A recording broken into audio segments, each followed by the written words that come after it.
Hello' বন্ধুসকল, ব্লগখন চাওঁ। আমি আজি ইয়াতে কাৰোবাৰ লগত কথা পাতিবলৈ পাৰোঁ নেকি। সেয়া এজনী ছোৱালী বহি আছে, আমি তাৰ লগত কথা পাতিবলৈ চেষ্টা কৰোঁ।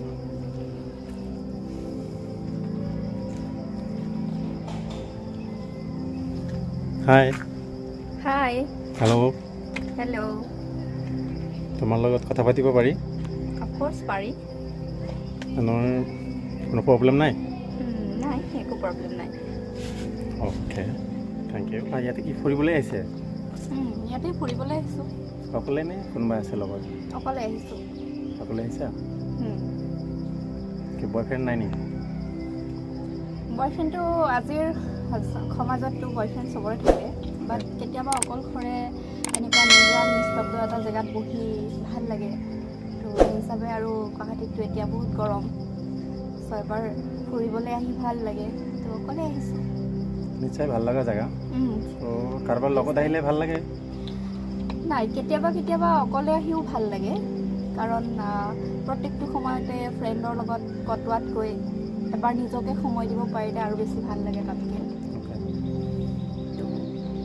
তো নিশ্চয় বয়ফ্ৰেণ্ড আছে? আছে। এজন বুলিয়ে ক'ব পাৰি? এজনী হয়। নাই, সুধিছোঁ, বেয়া নাপাবা আকৌ, কিছুমানৰ কেইবাটাও থাকে। থাকিব পাৰে, চবৰে মানসিকতা একে নহয়, চ' সেই হিচাপে এজন আৰু 10জনৰ মাজত বহুত ডিফাৰেঞ্চ থাকে। তো মোৰ মতে এজনেই যথেষ্ট। তুমি কি যিহেতু ভাল পাইছা, বয়ফ্ৰেণ্ড আছে, নিশ্চয় বিয়া এদিন পাতিব লাগিব, আৰু এৰেঞ্জ মেৰেজ বিচাৰ নে লাভ মেৰেজ বিচাৰ, কোনটো ভাল? আচলতে ক'বলৈ গ'লে দুটা ফালৰ পৰাই ভাল।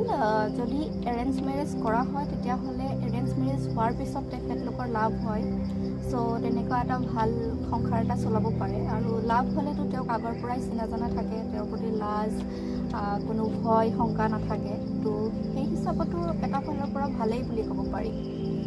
কিন্তু শুনিছোঁ লাভ মেৰেজ কৰিলে সাধাৰণতে দেখিবলৈ পায়, বহুতে কৈ থাকে লাভ মেৰেজ কৰিলে সেই সংসাৰটো সুখৰ নহয়, বহুত মানে প্ৰব্লেমত চলি থাকিব লগা হয়, হাই কাজিয়া ইত্যাদি বিভিন্ন ধৰণৰ সমস্যা আহি থাকে। সেই বিষয়ে তুমি কি ক'ব বিচাৰা? মোৰ মতে যেতিয়া মানুহে এজন বয়ফ্ৰেণ্ড চুজ কৰে, মানে পচন্দ কৰে, সেই বয়ফ্ৰেণ্ডজন অকণমান শিক্ষা দীক্ষাৰ ফালৰ পৰা উন্নত হ'ব লাগে। তেওঁৰ যিটো মানে থিংকিং, এই থিংকিংটো মানে একদম সৰু মনৰ মানুহ হ'ব নালাগিব। তেওঁ যথেষ্টখিনি আণ্ডাৰষ্টেণ্ডিং হ'ব লাগিব, মৰমীয়াল হ'ব লাগিব। তেওঁ যিখিনি এজনী ছোৱালীয়ে বিচাৰে সেইখিনি তেওঁ দিব পাৰিব লাগিব। চ' তেতিয়া মই ভাবোঁ লাভ মেৰেজত অবভিয়াছলি প্ৰব্লেম নহয়। আৰু কিছুমানৰ এজনী ছোৱালীৰ কাৰণেও হয়তো লাভ মেৰেজত প্ৰব্লেম হ'ব পাৰে, কাৰণ অকল ল'ৰাজনে যে বুজিব লাগিব সেইটো কথা নহয়। মোৰ মতে ছোৱালী এজনীয়েও তেওঁক ভালকৈ বুজিব লাগিব। তো সেই হিচাপত দুজনৰ মাজত বুজাবুজিত চলিলে এখন ঘৰ, এখন সংসাৰ মোৰ মতে ভালেই চলিব। তো মোৰ খেয়াল সেইটোৱেই আৰু। তো বাকী বেলেগৰ কথা মই নাজানো, যিহেতু মোৰ মনৰ যিটো ভাৱ চিন্তাধাৰা মই সেইটোৰ বিষয়তে কৈছোঁ। তোমাৰ ফালৰ পৰা যিবিলাক ল'ৰা ছোৱালীয়ে প্ৰেম কৰিছে, ভাল পাই আছে ইজনে সিজনক, তেওঁলোকক কি মেছেজ দিব বিচাৰা? হয়, ভাল পোৱাটো কোনো অপৰাধ নহয়, বা ভাল পোৱাটো পাপো নহয়। এতিয়া মোৰ হিচাপত ভাল পাইছে ঠিক আছে, কিন্তু এনেকুৱা এজনী ছোৱালী ভাল পাওক বা এনেকুৱা এজন ল'ৰা ভাল পাওক যিয়ে তেওঁক সাৰা জীৱন, যেনেকৈ মাক দেউতাকে মৰম কৰি ডাঙৰ দীঘল কৰি এজনী ছোৱালী ডাঙৰ কৰিছে, এখন ঘৰত গৈ যাতে তেওঁ সেইখিনি মৰ্যাদা, মান সন্মান, ইজ্জত, মৰম এইখিনি পায়, তো সেইটোৱে বিচাৰোঁ। আৰু ল'ৰা এজনকো ছোৱালী ঘৰৰ মানুহখিনিয়ে বা ছোৱালীজনীয়ে তেওঁক সিমানখিনিয়ে সন্মান দিয়ক, সিমানখিনিয়ে মৰম কৰক, সিমানখিনিয়ে ইজ্জত দিয়ক, যাতে তেওঁ সেইখিনিৰ মানে উপযুক্ত। আজিকালি দেখিবলৈ পোৱা যায় বহুত ল'ৰা বহুত ছোৱালীয়ে ইজনে সিজনক ভাল পাইছে। বহুত দেখিবলৈ পোৱা যায় ঘৰৰ মানুহ নজনাকৈ তেওঁলোকে নিজে নিজে বিয়া পাতিছে, পলাই গৈছে, দেশ এৰি গুচি গৈছে। সেই ক্ষেত্ৰত তুমি কি ক'ব বিচাৰা? সেই ক্ষেত্ৰত মোৰ ধাৰণাটো হৈছে আগতে যি কৰিলে, বাট এতিয়া যিখিনি নৱপ্ৰজন্ম আছে সেইটো কৰিব নালাগে, সেইটো কৰাটো উচিত নহয়। কাৰণ ভাল পাইছা ঠিক আছে, সেইটো কোনো ভুল হ'ব নোৱাৰে, ভাল মানুহে পায় ইজনে সিজনক। তো এতিয়া তুমি সেইটো কাম নকৰি এটা কাম কৰিব পাৰে যে ঘৰৰ মানুহখিনিক বুজাওক, যিমান এই ছোৱালীজনীক ভাল পায়, মৰম কৰে, তাতকৈ বেছি মৰম কৰি ভাল পোৱা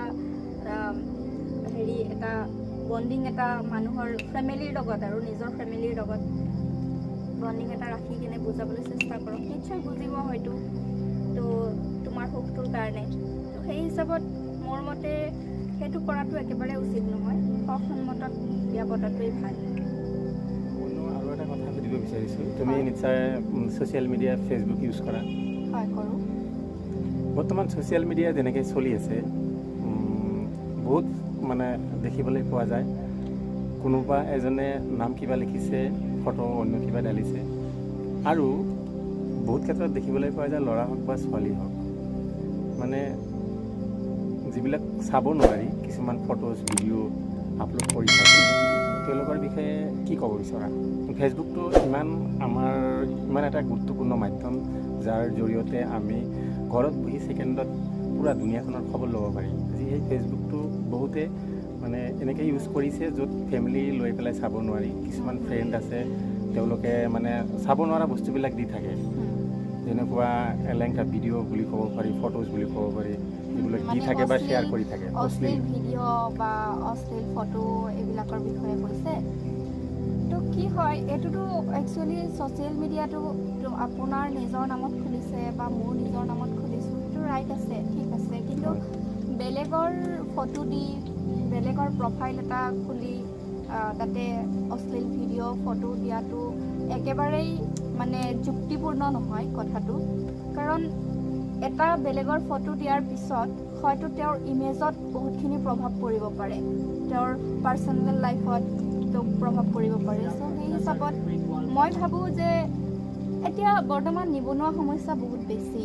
ক'ব গ'লে যিবিলাক নিবনুৱা, কাম কাজ নাই তেওঁলোকৰ, পঢ়া শুনা, আজিকালি পঢ়া শুনা কৰা মানুহো মানে কেতিয়াবা এনেকুৱা হৈ যায় যে ছ'চিয়েল মিডিয়া ইউজ কৰি কেনেও তেওঁলোকে এনেকৈ অশ্লীল ভিডিঅ' বা ফটো শ্বেয়াৰ কৰাও দেখি পাওঁ।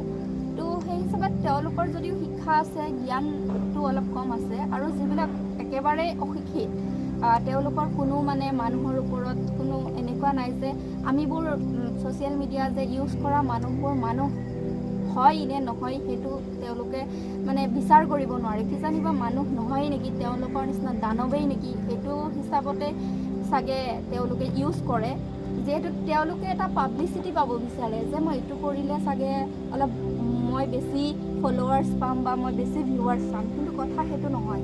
এটা অশ্লীল ভিডিঅ' দি মানুহৰ মাজত এটা এনেকুৱা সৃষ্টি কৰাতকৈ, বেয়া এটা মনোভাৱ সৃষ্টি কৰাতকৈ, মোৰ মতে তুমি ঠিক আছে যদি তুমি মানে ফেক একাউণ্টেই খুলিব বিচাৰিছা, বাট তুমি তাতে ভাল ভাল বস্তু দিয়া, য'ৰ পৰা মানুহে শিকিব পাৰে, বুজিব পাৰে। চ' আৰু নিবনুৱাবিলাকৰ কাৰণে আজিৰ দেশত এনেকুৱা হৈছে যে ছ'চিয়েল মিডিয়াৰ দ্বাৰাই হওক, যেনেকেই নহওক কিয় মানুহে যি টি কাম কৰিবলৈ লৈছে। সেইকাৰণে চাগে এনেকুৱা হৈছে, দেশৰ আজি উন্নতি নাই, কেনেকুৱা সমস্যা হৈ আছে চবেইতো দেখিয়ে আছে জনসাধাৰণে। চ' সেইটো হিচাপত চাব গ'লে নিবনুৱা সমস্যাৰ কাৰণে আজি মানুহবোৰে মোবাইলটো লৈছে, বেয়া বেয়া ভিডিঅ' ফটো আপলোড কৰি আছে, কাম নাই, একো নাই, মানুহক মানুহ বুলি গুৰুত্ব দিব পৰা নাই। চ' শিক্ষা থাকিলেও কিছুমান অজ্ঞান হৈ গৈছে। তো তেনেকুৱা হিচাপত চাব গ'লে তেওঁলোকৰ দ্বাৰাই এইবোৰ কাম চলি আছে, আৰু এইবোৰ বন্ধ কৰিব পৰা কাৰো এনেকুৱা ক্ষমতা নাই যে বন্ধ কৰিব পাৰিব। কাৰণ মই আপোনাক ক'বহে পাৰিম, কিন্তু কৰা কামটো আপোনাৰ। তো আপুনি যদি সেই কামটো নকৰে মই কৈ লাভ নাই। চ' সেই হিচাপত মই ভাবোঁ এইটো নিজে নিজে জনা উচিত যে এইটো মই ভাল কৰি আছোঁ নে বেয়া কৰি আছোঁ, নিজে চালি জাৰি চোৱা উচিত। সেইখিনিয়ে মই ক'ব বিচাৰিম। আৰু সেই ক্ষেত্ৰত এটা কাম কৰিব পাৰি, ফেচবুকত থকা সকলো ফ্ৰেণ্ড, বন্ধু বান্ধৱী যিমান যত যি আছে চবেই মিলি এটা কামে কৰিব পাৰি, বেয়া আপলোড অশ্লীল যিবিলাক ভিডিঅ' ফটোজ দি থাকে তেওঁলোকক আমি সকলোৱে আনফ্ৰেণ্ড কৰি দিব লাগে। এটা সময়ত যায় তেওঁলোকে নিজৰ যিবিলাক আপলোড কৰিব তেওঁলোকৰ বাহিৰে যাতে কোনো চাব নোৱাৰে। সেইটো হয়, কিন্তু আজি মই এটা অশ্লীল ভিডিঅ' বা অশ্লীল ফটো এটা আপলোড কৰিছোঁ, আপুনিও তেনেকুৱাকৈ কৰি আছে, তো মই ফ্ৰেণ্ড ৰিকুৱেষ্ট পঠোৱাৰ লগে লগে আপুনিও সেইটো একচেপ্ট কৰি ল'ব, আৰু আপুনি ফ্ৰেণ্ড ৰিকুৱেষ্ট পঠোৱাৰ লগে লগে মই কৰি ল'ম, কাৰণ আমি দুটা একেটা কেটেগৰীৰে মানুহ। তো সেই হিচাপত সেনেকুৱা মানুহৰ আমাৰ সমাজত মানে অভাৱ নাইকিয়া। যাৰ কাৰণে আমাৰ মানে যিটো সমাজ আছে সেই সমাজখন বেয়াৰ ফালে গুচি গৈ আছে। চ' মোৰ মানসিকতা আপোনাৰ মানসিকতা যদি একেই হয় অভিয়াছলি বেয়া হ'ব, আৰু মোৰ যদি থিংকিং মোৰ মানসিকতা ভাল থাকিলে আপোনাৰ যদি ভাল থাকে অভিয়াছলি সমাজখন উন্নত হ'ব। সেইটোৱে, এতিয়া এজনক কৈ আমি একো কৰিব নোৱাৰোঁ, সেইটো কথা। এতিয়া তেওঁলোকৰ নিজৰ বিবেকৰ কথা, নিজে বিবেক বিবেচনা কৰি যদি সেইটো ভাল হৈছে নে বেয়া হৈছে এইটো চাব পাৰে তেতিয়াহ'লে অভিয়াছলি ভাল হ'ব, যদি ভাল কৰে। নহ'লে আৰু মানুহে ছ'চিয়েল মিডিয়াৰ পৰাও আঁতৰি থাকিব লাগিব কেইদিনমান পিছত। তো তেনেকুৱা হৈছে আৰু কথাটো। বহুত গৰম লাগিছে চাগে ন? গৰমটো লাগিব দিয়কচোন, ইমান গৰম গুৱাহাটীত। তো বতাহ হিচাপো ভালকৈ নাই। বহুত কথা পাতিলোঁ তোমাৰ লগত। তুমি যিখিনি কথা পাতিলা এইখিনি কথা ছ'চিয়েল মিডিয়াত যোৱাত তোমাৰ কোনো আপত্তি আছে নেকি? মোৰ একো আপত্তি নাই। তো ভাল কথা ক'বলৈ হ'লে মানুহৰ ভয় নালাগে, লাজো নালাগে। চ' আপুনি নিব পাৰে।